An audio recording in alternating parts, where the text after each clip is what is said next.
All right, Joe. So this is the first quote unquote soundbite episode that we're doing. We're so used to doing guest interviews, which we love, and we're still going to release those every Tuesday and have no plans on changing that. But we started realizing that there are some listeners that have 5 minutes between meetings, or they just want to take the dog outside and they just want a quick little tidbit to put in their ears while they're out and about for a few short minutes. So we're like, let's give them something to listen to while they're doing that. And also the fact that we just want to say what we want to say. And we love the mic. Well, who are we kidding? So we just love the attention. The topic we wanted to kick things off with for this type of segment is content marketing. And I think a big thing that we have found with solopreneurs and with our audience is lead generation is the biggest pain point. And so a lot of people bring up marketing because those go hand in hand. And content marketing, I think people that aren't familiar with marketing these days, they kind of are like, what is this big topic, content marketing, that we hear about? For me, content marketing and marketing are kind of synonymous these days. Do you agree with that? Yeah, I do. I do agree with that, except that I think that it's not quite what it used to be.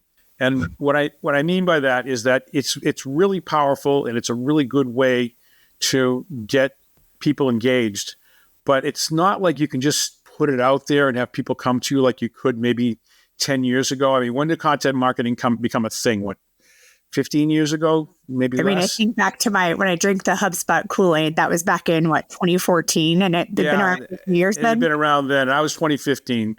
But same thing. But, it's still important, but it's not the same as it used to be. I think you've got to, it depends on what you're doing and how you're doing it, but you need to find ways to get your content seen besides just putting it out there and waiting for somebody to Google it and show up.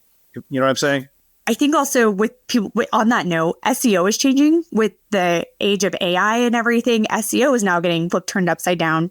I think if I were to have one takeaway about content marketing for our audience, it is to really, really, really dive deep into what your audience wants. Like, gone are the days where it's like, I made an ebook, sign up for it, and like a general piece of content that you used to be able to just put behind a form and people would download it, because that was the early days of content marketing.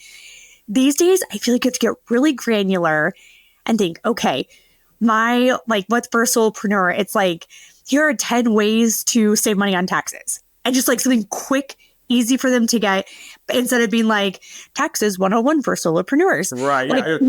Here's my extensive 200-page tax strategy for solopreneurs. It's like, they're going to be like, our attention span is now like below goldfish level.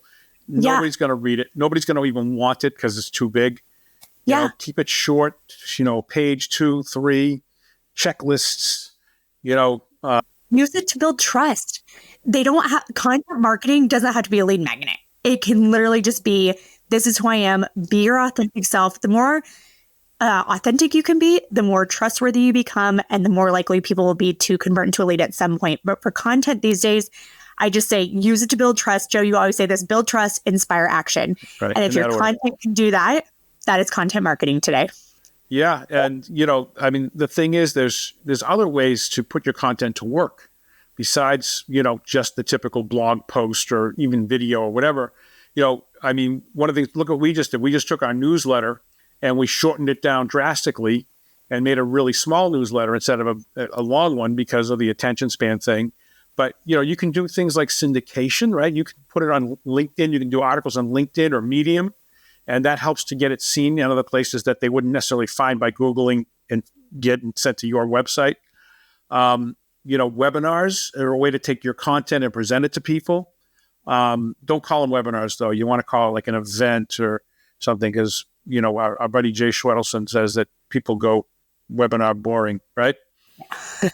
But, speaking engagements, imagine if you were the kind of person that could go to a conference and speak about your stuff. That's content. It's not necessarily thought of as content, but it really, in a way, it is. Yeah, you can repurpose it in other forms of content. If you're a speaker, that recording and then blast it all over the place. Yeah, and then the influencer outreach. Now you could partner up with somebody in your industry that's got some level of influencer capacity, and maybe pay them, or maybe you make friends with them and they help you out. blast your content out, reshare it to their audience. These are the kinds of things you can do to get past this. I'm just going to wait for somebody to show up, read my content. Yeah. Yeah. I think for me, for content marketing, moral of the story is don't be intimidated by it. Put that content out there, but make sure it represents you. Make sure it speaks specifically to your audience, and make sure it builds trust and inspires that action. And if you can do that with your content, then you're golden. Yeah, the only thing I would say is that, if we're going to talk about content marketing, content creation is time consuming, and solopreneurs usually don't have a ton of time. So the idea that you always talk about, Carly, repurposing, right? And atomizing it. So you take a piece of content, you take a video and you chop it into little pieces and put those pieces out on Instagram, if that's where your people are.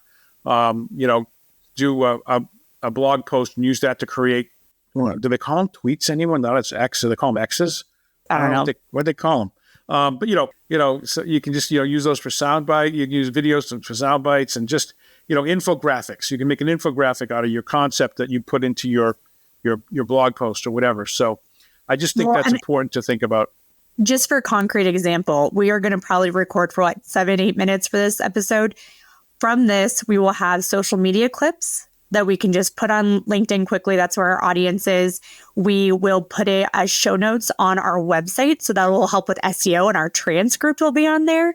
And then we can take pieces of the transcript and use that for other social posts as well. So that's just the 7-minute recording that we're going to use across the board. So we're not like, oh, what should we do for our social post day? It's like, boom, we already have it.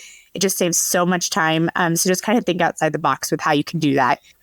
And people will go, oh, I can't do that. People will see it, then they'll see it again. They'll know I did that. And it's like, you should have such problems as to have your stuff seen more than once by the same person. I mean, it's so crowded now. You can put something out there and do the same thing the next day, and nobody that saw it on day one would see it on day two. So don't worry about reusing stuff. That is the least of your worries. Like I said, if you're getting seen, if your concepts are getting seen more than once, you're doing great.